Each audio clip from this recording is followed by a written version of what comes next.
Assalamualaikum warahmatullahi wabarakatuh. Salam sejahtera untuk kita semua. Saya doakan semoga kita semua berada dalam keadaan sehat walafiat.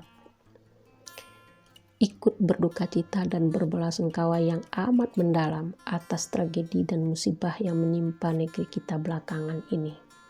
Mulai dari tragedi jatuhnya pesawat Sriwijaya Air SJ182, kemudian bencana banjir di Kalimantan Selatan dan gempa bumi di Sulawesi Barat. Semoga bencana ini cepat berakhir dan segera dapat diatasi. Like dan subscribe channel ini. Saya ucapkan terima kasih yang telah like dan subscribe. Bertemu kembali kita dalam kajian sosiologi pandemik COVID-19.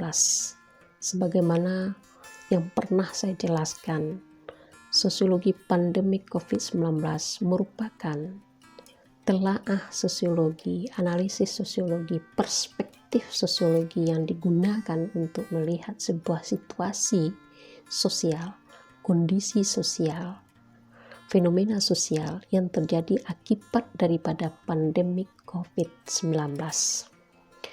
Pada kajian terdahulu kita sudah memakai, sudah meminjam, sudah mempergunakan pisau analisis teori siklus dalam melihat sebuah situasi dan kondisi fenomena sosial yang terjadi akibat daripada pandemik COVID-19 ini. Pada kali ini,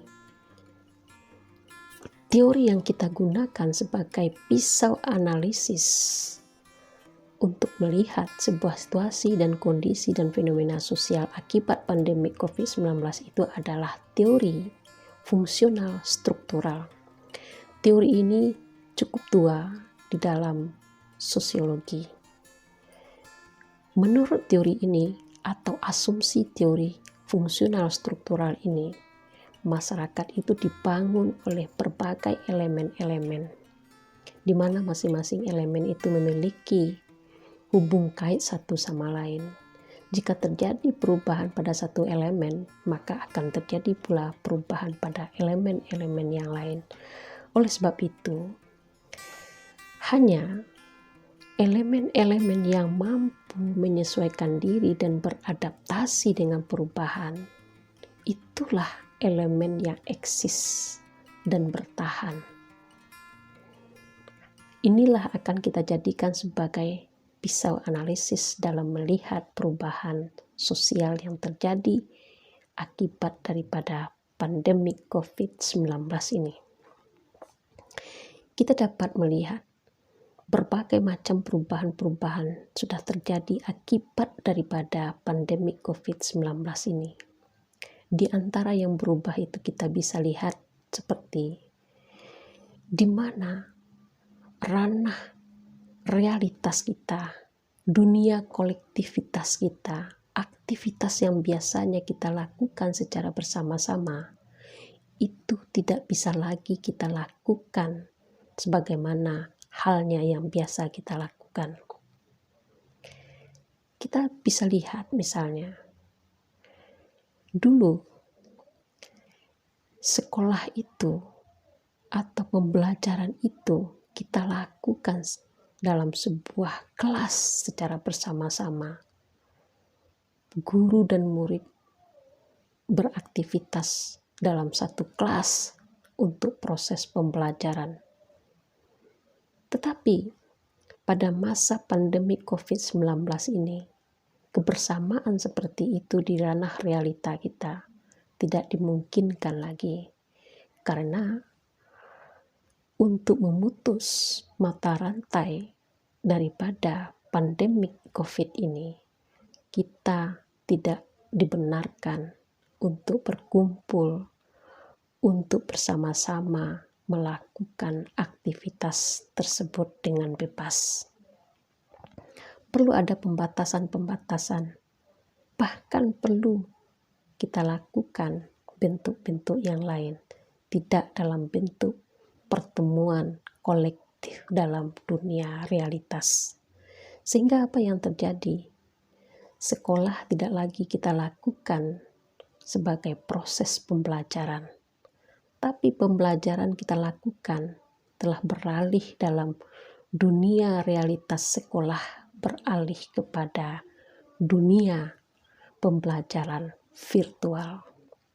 Kita tidak lagi belajar bersama-sama dalam satu kelas, dalam satu ruangan, tetapi belajar lagi kita alihkan pada bentuk virtual tadi yang kita kenal dengan belajar secara online. Belajar secara online itu adalah salah satu bentuk daripada penyesuaian daripada pembelajaran pada masa pandemi COVID-19. Sebab jika tidak dilakukan hal itu, maka pendidikan akan kalah pada masa pandemi COVID-19 ini sebagai pembentuk manusia yang berkualitas. Mungkin tujuan pendidikan tidak akan tercapai jika tidak dilakukan adaptasi-adaptasi seperti itu. Maka untuk itu, belajar online ini adalah bentuk daripada adaptasi sebuah elemen agar tetap eksis dalam kondisi-kondisi yang diciptakan oleh pandemi COVID-19 ini. Itulah yang disebut dengan teori struktural fungsional atau fungsional struktural tadi, di mana elemen-elemen yang mampu bertahan dalam perubahan itu, yaitu elemen-elemen yang menyesuaikan diri dengan perubahan itu sendiri. Dalam konteks ini kita contohkan dunia pendidikan. Dunia pendidikan harus berjalan dalam kondisi bagaimanapun. Oleh sebab itu perlu ada penyesuaian diri atau adaptasi terhadap apa yang berlaku dalam dunia yang diciptakan oleh pandemi COVID-19 ini.